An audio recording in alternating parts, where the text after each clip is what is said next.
नमस्कार, news our में आपका स्वागत है। रुक करते हैं 4 बड़ी खबरों का। बता दें कि संसद के बजट सत्र से पहले केंद्र सरकार ने सर्वदलीय बैठक बुलाई। यह बैठक संसद के एनेक्सी में आयोजित की गई। मीटिंग में आगामी केंद्रीय बजट पर केंद्र सरकार सभी दलों के साथ चर्चा की गई। संसद के बजट सत्र की शुरुआत 31 जनवरी को पार्लियामेंट के ज्वाइंट सेशन में राष्ट्रपति द्रौपदी मुर्मू के अभिभाषण से होगी और फिर अगले दिन 1 फरवरी को आम बजट पेश किया जाएगा। सोमवार से लोकसभा और राज्यसभा में राष्ट्रपति के अभिभाषण पर चर्चा शुरू हो जाएगी।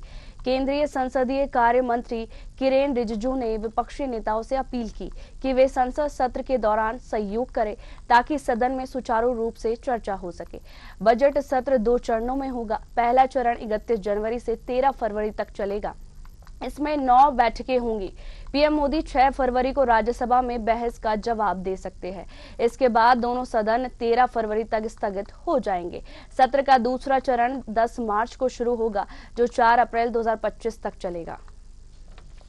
वहीं इस पर ज्यादा चर्चा के लिए हमारे साथ राजनीतिक विश्लेषक मनीष अग्रवाल जी जुड़ गए। मनीष जी, आपका बहुत बहुत स्वागत है न्यूज आवर पर। बजट पेश होने से पहले, इससे पहले सर्वदलीय बैठक हुई, तो इस सर्वदलीय बैठक में कौन कौन से मुद्दों पर चर्चा की गई है? सर्वदलीय बैठक में देखिए बहुत से मुद्दों की चिंता होती है, लेकिन सरकार का इस बार हमें ये देखना होगा कि सरकार अपनी देश सरकार का पहला बजट पेश करेगी और वित्त मंत्री निर्मला सीतारमण फिर से रिकॉर्ड बनाएंगी महिला वित्त मंत्री के रूप में अपना बजट पेश करते हुए। तो ये देखने का विषय होगा कि सरकार इसमें जनता के लिए किस तरीके की नई परियोजनाएं लाती है, कौन से जनता से ऐसे वादे उन्हें लगते हैं जो उनके अभी पूरे नहीं हुए हैं। सर्वदलीय बैठक में तरह तरह की डिमांड आती है, लेकिन बजट की जितनी भी रिकमेंडेशन होती है वो लगभग 1 महीना पहले ले ली जाती है। अब तो बजट कंपाइल हो चुका है, ये तो बजट सेशन के पहले की सर्वदलीय बैठक है। बजट बिल्कुल तैयार है बनके और जनता के समक्ष 1 तारीख को आ जाएगा। और ये भी है जो वित्त मंत्री निर्मला सीतारमण 8वां बजट पेश करने जा रही है और उसमें कई घोषणाएं भी कर सकती हैं। देखिए, बजट होता ही घोषणाओं के लिए है, लेकिन वो सरकार के पिछले साल के कार्यकाल का लेखा जोखा भी होता है। और अब तो भारत में रेल बजट और वित्त बजट दोनों एक साथ आता है, तो हमें ये देखना होगा कि सरकार अपने लेखा जोखा में क्या प्रस्तुत करती है, 5 ट्रिलियन इकोनॉमी की तरफ अग्रसर होती हुए क्या दिखाती है जनता को। दूसरे कुछ सेक्टर ऐसे हैं जिसमें पीएलआई की स्कीम जो है वो सरकार को लाने की बहुत उम्मीद है, जैसे इंटरनेट टेलीफोनी है, एक इलेक्ट्रॉनिक व्हीकल ग्रीन एनर्जी की पॉलिसी में भी सरकार को बहुत कुछ करना है, क्योंकि सौर ऊर्जा की आत्मनिर्भरता को आगे बढ़ाने के लिए और देश को प्रदूषण मुक्त करने के लिए इन चीजों का मूलभूत परिवर्तन तो सरकार को करने पड़ेगी। और उम्मीद है कि परफॉर्मेंस पीएलआई इन चीजों के लिए इस बार इस बजट में और अच्छे से आगे बढ़ाया जाएगा। जी, जो बजट सत्र के अंदर जो जनता के मुद्दे हैं, साथ ही उस पर भी चर्चा हो सकती है। कौन कौन से मुद्दे हैं जो कि जनता के लिए बजट में रखे जाएंगे? देखिए, बजट में तो जनता को ज्यादातर मिडिल क्लास लोग टैक्स की तरफ देखते हैं कि क्या टैक्स स्लैब में कुछ परिवर्तन आ रहा है। इस बार एक यही चर्चा का विषय है कि भारत में जो टैक्स का लॉ है इसमें मूलभूत जो है टैक्स भरने की प्रक्रिया सरल है और लोगों को जो परेशानी रहती है हमेशा कि मिडिल क्लास को हमेशा ज्यादा टैक्स देना पड़ता है, उसमें कुछ रियायतें संभव है। सीनियर सिटीजन के लिए हमेशा कुछ होता है। श्रम संबंधी कानूनों पे भी इस बार सरकार उम्मीद है कि कुछ रिलैक्सेशन लाएगी। तो मूलभूत हमें लगता है कि बजट अच्छा ही होगा, लेकिन हर आदमी को ज्यादा उम्मीद होगी, खासकर मिडिल क्लास को सिर्फ और सिर्फ टैक्स स्लैब में उम्मीद होगी क्या परिवर्तन आएगा। तो इस बार लगता है कि टैक्स स्लैब में कुछ परिवर्तन आएगा और जनता को राहत मिलेगी। जी, आप हमारे साथ बने रहिएगा।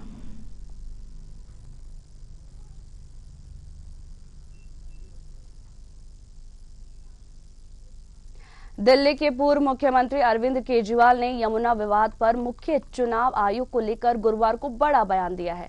उन्होंने कहा है कि चुनाव आयोग राजनीति कर रहा है। मुख्य चुनाव आयुक्त राजीव कुमार रिटायरमेंट के बाद नौकरी की तलाश में है, इसलिए राजनीति कर रहे हैं। पूर्व मुख्यमंत्री केजरीवाल ने कहा, अगर मुख्य चुनाव आयुक्त को राजनीति करनी है तो दिल्ली की किसी विधानसभा सीट से चुनाव लड़ ले। उन्हें नहीं लगता कि चुनाव आयोग को कभी इतना बर्बाद किया गया है। केजरीवाल ने कहा, पता है कि वे दिन में उन्हें जेल में डाल देंगे। वे डरते नहीं हैं। देश ने पहले कभी इस तरह के चुनाव नहीं देखे हैं। बता दें कि दिल्ली चुनाव से पहले यमुना में जहर वाले बयान पर अरविंद केजरीवाल की मुसीबतें कम होने का नाम नहीं ले रही है। चुनाव आयोग ने इस मामले पर आप चीफ केजरीवाल से 5 सवाल पूछते हुए शुक्रवार को 11 बजे तक जवाब देने के लिए कहा। उनमें से उन्होंने 5 सवाल पूछे गए हैं।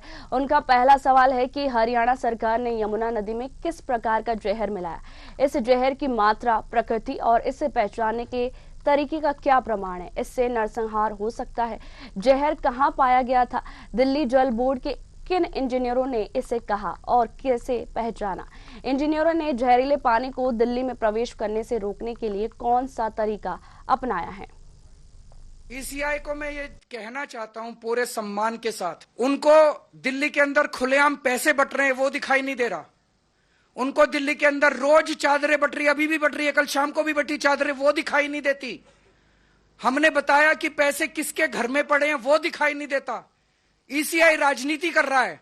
क्यों? क्योंकि राजीव कुमार को पोस्ट रिटायरमेंट 28 फरवरी को पोस्ट रिटायरमेंट उनको नौकरी चाहिए। मैं राजीव कुमार जी को कहना चाहता हूं, इतिहास उन्हें माफ नहीं करेगा। जितना कबाड़ा राजीव कुमार जी ने इलेक्शन कमीशन का किया है, मुझे लगता नहीं कि भारत के इतिहास में इलेक्शन कमीशन का इतना कभी कबाड़ा हुआ है। मुझे पता है ये 2 दिन के अंदर मुझे जेल में डालेंगे, डाल दे मुझे जेल के अंदर। जिस तरह की आज भाषा उन्होंने इलेक्शन कमीशन ने लिखी है, ये इलेक्शन कमीशन का काम नहीं है। अगर राजनीति करनी है, राजीव कुमार लड़ने एक सीट से दिल्ली की किसी विधानसभा से। खुलेआम दिल्ली के अंदर गुंडागर्दी मची पड़ी है, खुलेआम पैसे बांटे जा रहे हैं, खुलेआम चादरें बांटी जा रही हैं। इस किस्म का चुनाव इस देश की जनता ने कभी देखा ही नहीं था। मैं 3 बोतलें इलेक्शन कमीशन के लिए भी भेज दूंगा। हमारे पास 20 बोतलें हैं, कल रात को हमने लैब में बनवाई है। 20 बोतलों का पानी में 3 बोतलें राजीव कुमार जी को भेज दूंगा। वो प्रेस कॉन्फ्रेंस में तीनों इलेक्शन कमिश्नर पी के दिखा दें, हम मान जाएंगे कि हमने गलती की है। ज्यादा चर्चा के लिए राजनीतिक विश्लेषक मनीष जी, जो अरविंद केजरीवाल है, अब तो चुनाव आयोग पर भी सवाल खड़ा कर रहे हैं। उन्हें बोल रहे हैं कि आप राजनीति ज्वाइन कर लीजिए, आप यहां से चुनाव लड़ लीजिए।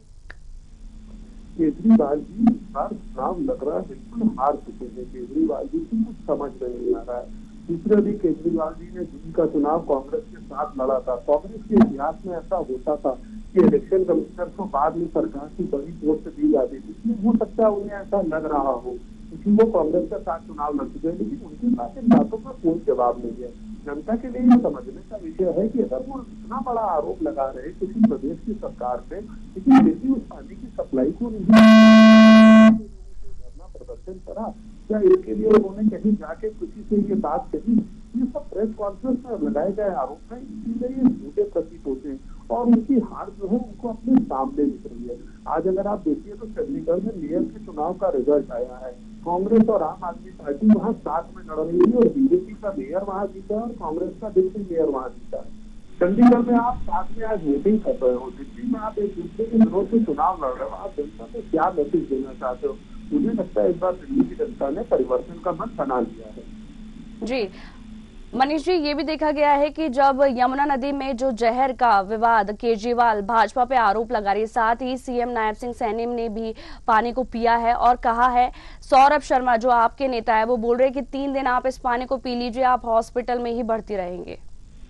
मैं आम आदमी पार्टी के नेताओं से ये जानना चाहूंगा कि क्या सौरभ शर्मा जी के घर में या दिल्ली के लोगों के पास प्रधानमंत्री आवास में, जैसे तो प्रधानमंत्री की रैली में बोल रहे थे, कहीं और से पानी की सप्लाई आती है क्या? उन्हें कोई और सोर्स से पानी मिलता है? केजरीवाल जी के घर में क्या किसी और सोर्स से पानी आता है? और अगर इतनी खराब स्थिति थी तो वो क्या इसका इंतजार कर रहे थे कि चुनाव से 5 दिन पहले वो ये आरोप लगाएंगे? इसके लिए कुछ करेंगे नहीं क्या? उनकी माननीय मुख्यमंत्री जी ने इसके लिए किसी से जाके मिलने की कोशिश करी? क्या हरियाणा सरकार से बातचीत करने की कोशिश करी? आपने जनता की जान को दांव पे लगा दिया सिर्फ अपना वोट बैंक के लिए। आपकी राजनीति दिल्ली में नहीं चलेगी। इस बार दिल्ली की जनता बदलाव करके दिखाएगी। जी, और जो अरविंद केजरीवाल है, यमुना पानी को लेकर सवाल खड़े करे तो उन्होंने कोर्ट ने भी उनको पेश होने को बोला है। अगर यमुना का पानी ठीक नहीं है तो वो उसका सबूत भी पेश कर सकते हैं। सबूत पेश करना एक बात है, लेकिन शासन है, आप जिस मुद्दे पर चुनाव जीत के आए थे, आप 10 साल बाद भी आप वहीं के वहीं खड़े हो, तो कम से कम हमें लगता है आज ये तारीफ का विषय होना चाहिए कि केजरीवाल जी के दौर में या अगेंस्ट में आज भाजपा, केजरीवाल, कांग्रेस सब लोग यमुना की बात तो कर रहे हैं, दिल्ली की जनता के लिए पीने का पानी कैसा उपलब्ध होना चाहिए, ये कम से कम एक इलेक्शन के एजेंडा के रूप में तो आया है। आज के बाद जो भी पार्टी 8 फरवरी को चुनाव जीत के आएगी उसको इस मुद्दे पर ध्यान देना पड़ेगा, जनता को बार बार जवाब देना पड़ेगा, क्योंकि आज ये चुनाव का सबसे बड़ा मुद्दा बनता प्रतीत हो रहा है। जी, क्योंकि मनीष जी, केजरीवाल की ही सरकार है तो उनको यमुना का पानी अभी ही क्यों गंदा दिख रहा है? अभी वो जांच का क्यों बोल रहे? पहले भी तो वो जांच करवा सकते थे यमुना के पानी की। जी की वहाँ सरकार है, केजरीवाल जी को पहले जांच करानी चाहिए थी, उसके बाद उस रिपोर्ट को जनता के बीच में लेके जाना चाहिए था कि देखिए आपके साथ क्या हो रहा है। ये केजरीवाल जी की 2013 से राजनीति है कि आरोप लगा, चुनाव जीतो और भाग जाओ, बहुत जरूरत पड़े तो उस आरोप पर माफी मांग लो, जैसे उन्होंने अरुण जेटली जी से माफी मांगी थी, नितिन गडकरी जी से माफी मांगी थी। लेकिन आज ये इलेक्शन स्टंट जो है जनता के बीच में आप नहीं चल रहा, आप इस पानी को टेस्ट करा के उसकी लैब रिपोर्ट के लिए सुप्रीम कोर्ट जाते हैं ना। आप लोग तो छोटी छोटी सी बात से सुप्रीम कोर्ट चले जाते हैं, लेकिन इस पे जाना नहीं चाहते क्योंकि उन्हें लगता है वो उल्टा फंस जाएंगे और इलेक्शन कमीशन को वो इसी वजह से जवाब नहीं दे रहे क्योंकि उनके पास इसका जवाब है नहीं, वो इस बयान से बुरी तरीके से फंस चुके हैं। जी, तमाम जानकारियों के लिए आपका बहुत बहुत शुक्रिया।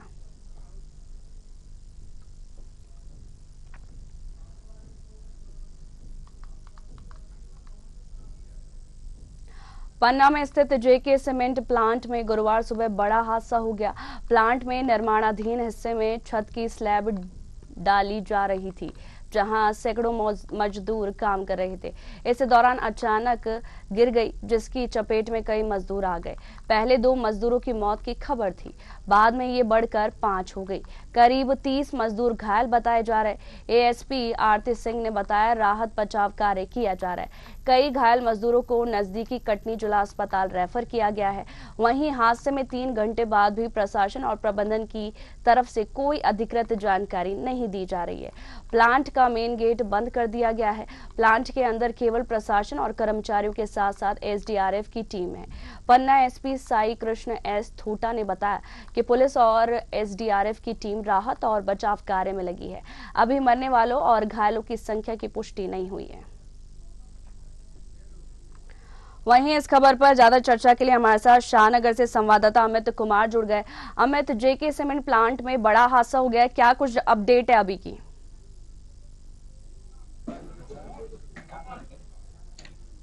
हेलो, हाँ, मेरी आवाज आ पा रही है आपको? आवाज आ रही है? पन्ना के जेके सीमेंट में बड़ा हादसा हो गया है, अभी की क्या अपडेट है?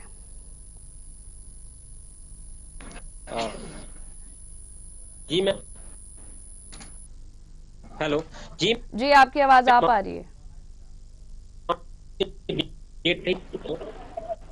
जब आप भी मौका गेट बता दें कि जेके प्लांट में बड़ा हादसा हो गया है और वहीं आपको बता दें कि हादसे में 5 की मौत हो गई है और 30 लोग घायल है। पुलिस और एसडीआरएफ टीम मौके पर मौजूद है। वहीं आपको बता दें कि प्लांट का मेन गेट बंद कर दिया गया है। वहीं 3 घंटे बाद भी प्रशासन और प्रबंधन की तरफ से कोई अधिकृत जानकारी नहीं दी जा रही है। वहीं आपको बता दें कि कई घायल मजदूरों को नजदीकी कटनी जिला अस्पताल में रेफर किया गया है। वहीं आपको बता दें कि एएसपी आरती सिंह ने बताया कि राहत बचाव कार्य किया जा रहा है। वहीं आपको बता दें कि हादसे में 5 की मौत हो गई है और 30 लोग घायल है। निर्माणाधीन छत का स्लैब गिर गया था। वहीं आपको बता दें कि कई लोग इसमें घायल हो गए हैं, जिन्हें जिला अस्पताल में भर्ती कराया गया है। एएसपी आरती सिंह ने राहत बचाव कार्य किया जा रहा है उनकी तरफ से। वहीं आपको बता दें कि उन्हें नजदीकी अस्पताल में भर्ती कराया गया है। हादसे में 3 घंटे बाद भी प्रशासन और प्रबंधन की तरफ से कोई अधिकृत जानकारी नहीं दी जा रही है। प्लांट का मेन गेट बंद कर दिया गया है। वहीं प्लांट के अंदर केवल प्रशासन और कर्मचारियों के साथ साथ एसडीआरएफ की टीम है। बता दें, एसपी ने कहा है कि पुलिस बल और एसडीआरएफ की टीम राहत और बचाव कार्य में लगी हुई है और अभी मरने वालों और घायलों की संख्या की पुष्टि नहीं हुई है। हम आपको विजुअल के जरिए बता रहे हैं, काफी लोग वहां पर मौजूद है, साथ ही पुलिस और एसडीआरएफ की टीम भी मौजूद है। स्लैब गिरने से यह हादसा हो गया था और इस हादसे में 5 की मौत हो गई है और इसमें 30 लोग घायल है। घायलों को जिला अस्पताल में भर्ती कराया गया है। वहीं वहां पर एएसपी भी पहुंचे हैं और राहत बचाव कार्य किया जा रहा है। बता दें कि अभी मरने वालों और घायलों की संख्या की पुष्टि नहीं हो पाई है। पुलिस बल और एसडीआरएफ की टीम राहत और बचाव कार्य में लगातार वहां पर मौजूद है और मजदूरों को बाहर निकाला जा रहा है।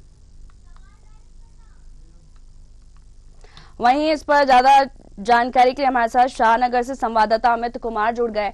अमित, जेके सीमेंट प्लांट में बड़ा हादसा हो गया है, अभी का क्या अपडेट है? जी मैम, जी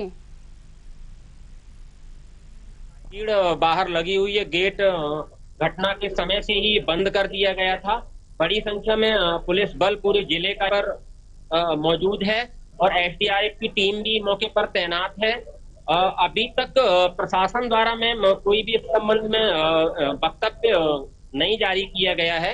हालांकि कुछ समय पहले पन्ना जो एसपी हैं, पुलिस अधीक्षक ने फोन पर ये पुष्टि की थी कि 3 लोगों की मौत उन्होंने बताई थी और कुछ घायलों को जो कटनी रेफर करने की बात आई थी। लेकिन जो मौके पर जब मैं आया यहाँ पर स्थानीय लोगों से जब बात की तो वो इसे बहुत बड़ा हादसा बता रहे हैं और कई लोगों ने बताया कि मरने वालों की संख्या काफी ज्यादा हो सकती है। उन्होंने बताया कि लगभग 200 से 250 श्रमिक घटना के हादसे के वक्त जो है काम कर रहे थे वहां पर और उसमें से काफी संख्या में लगभग 50 लोग जो स्लैब गिरने से नीचे दब गए थे।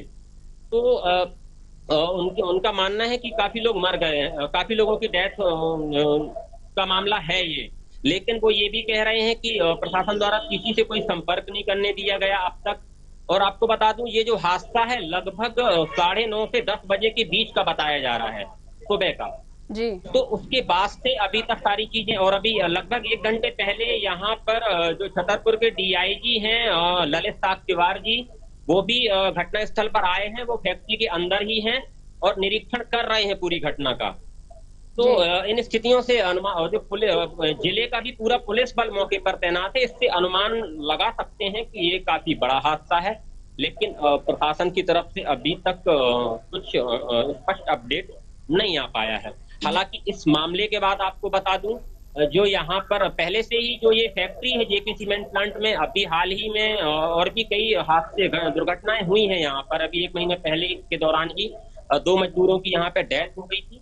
तो लगातार फैक्ट्री प्रबंधन पर जो है सुरक्षा मानकों से खिलवाड़ और इन सारी जो आरोप लगते रहे हैं और इस बड़े हादसे के बाद इन आरोपों को और भी बल मिल गया है जी। अब देखना होगा कि मामले में या हादसे में का पूरा अपडेट जब प्रशासन से आएगा तभी बहुत कुछ कहा जा सकता है। साथ साथ इतनी बड़ी घटना के बाद आगे प्रशासन किस तरह से पर कार्रवाई सामने आती है। जी, तमाम जानकारियों के लिए आपका बहुत बहुत शुक्रिया अमित।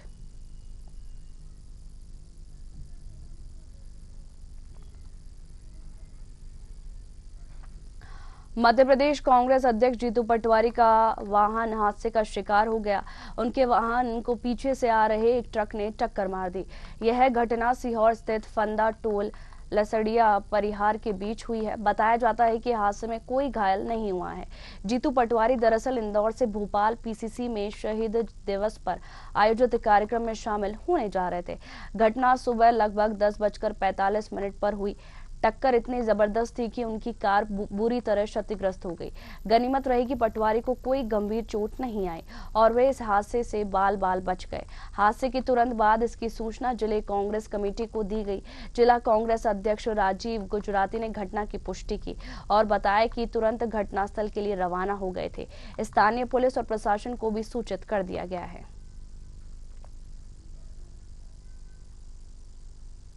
एक्सीडेंट हुआ था, अभी आपका एक्सीडेंट हुआ था, तो आपके ही पार्टी के लोगों का आरोप है, एमपी कांग्रेस ने भी ट्वीट किया कि षड्यंत्र ये हो सकता है, इसकी जांच होनी चाहिए। क्या आपको भी लग रहा है षड्यंत्र? ये है कि हमारे पार्टी के नेताओं की अपनी भावना हो सकती है, पर ऐसा कुछ नहीं था।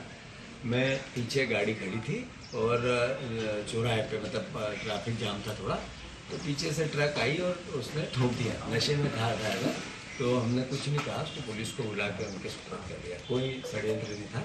और रही बात इसकी कि चूंकि मुझे भी कुछ नहीं लगी, मैं पूरे प्रदेशवासियों से अनुरोध करता हूँ, किसी को एक भी खरोच नहीं आई, केवल पीछे से टच हुआ है जिससे गाड़ी डैमेज हुई। जो बीमा है उसका उससे ही ठीक करा सकते हैं, क्योंकि फिर इतना पैसा तो। ज्यादा जानकारी के लिए हमारे साथ भोपाल से संवाददाता सत्यम शर्मा जुड़ गए। सत्यम, पीसीसी चीफ जीतू पटवारी का वाहन हादसे का शिकार हो गया है और अभी तक क्या ट्रक चालक पर कार्रवाई की गई है या नहीं? देखिए, निश्चित तौर पर जिस तरह से हादसा हुआ है फंदा टोल और जो रसुरा टोल प्लाजा है, जो भोपाल हाईवे के फंदा टोल है, उसके पास ये पूरी घटना हुई है। पीसीसी चीफ जीतू पटवारी आ रहे थे और जहां पर पीछे जो है ट्रक ने टक्कर मारी थी और ये ट्रक ड्राइवर बताया जा रहा है नशे में था, जिसकी वजह से ये टक्कर हुई। हालांकि कई जो कांग्रेसी नेता थे, इन्होंने इस पर आशंका जताई थी कि ये साजिश के तहत या षड्यंत्र पूर्वक इस तरह से टक्कर मारी है, लेकिन जीतू पटवारी जो पीसीसी अध्यक्ष है, उन्होंने साफ तौर पर इससे इनकार कर दिया। उन्होंने कहा कोई ऐसा षड्यंत्र, ऐसा कुछ नहीं है, गाड़ी हमारी खड़ी थी, पीछे से आके ट्रक में टक्कर मारी थी। हालांकि किसी की इसमें जान को खतरा नहीं था और जो समय रहते है वो सुरक्षाकर्मी थाने पर जो वाहन चालक था उसको जो है दे दिया गया है, उसके खिलाफ रिपोर्ट कर दी गई है और तुरंत वहां पर जो थाने की पुलिस थी वो भी पहुंची थी और लोग थे जो कांग्रेस के नेता थे वो भी तमाम वहां पर पहुंच गए थे। हालांकि इस पर कोई ऐसी बड़ी दुर्घटना नहीं हुई है, लेकिन फिर आज जिस तरह से आरोप लगाए जा रहे थे कि इसमें षड्यंत्र हो सकता है, उसको लेकर के पीसीसी चीफ जीतू पटवारी ने भी साफ तौर पर इनकार कर दिया है। आपको ये भी बता दें कि पहले कई दिनों से हालांकि मांग कांग्रेस के जो लोग थे, कांग्रेस के पदाधिकारी थे, वो कर रहे थे कि पीसीसी पर जीतू पटवारी है उनकी सुरक्षा के इंतजाम थोड़े बढ़ाने जानी चाहिए, सुरक्षा के इंतजाम बेहतर होने चाहिए। उसको लेकर के जरूर एक राजनीतिक का विषय हो सकता है कि ट्रक ने भी अगर टक्कर मारी है तो कैसे पीछे से अगर टक्कर मार दी। हालांकि जो जीतू पटवारी, उन्होंने साफ तौर पर षड्यंत्र या किसी भी तरह की साजिश होने से इनकार किया है। तो ये कुल मिलाकर के जो ये एक तरह का घटनाक्रम हो सकता है जिसमें ये पूरा वाकया हुआ है, लेकिन इसमें किसी को भी ना खतरा नहीं हुआ। गाड़ी जरूर पीछे से दबी हुई पाई गई और इसके साथ साथ ही जो अंदर बैठे लोग थे कांग्रेस के कार्यकर्ता जो जीतू पटवारी के साथ जा रहे थे, उनपे किसी को भी फिलहाल कोई ऐसी बड़ी चोटें नहीं आई हैं और न ही कोई तरह का खतरा है। जो आप बात कर रही कार्रवाई को लेकर के, तो इसकी थाने में शिकायत जरूर कर दी गई है। जी, तमाम जानकारी के लिए आपका बहुत बहुत शुक्रिया सत्यम।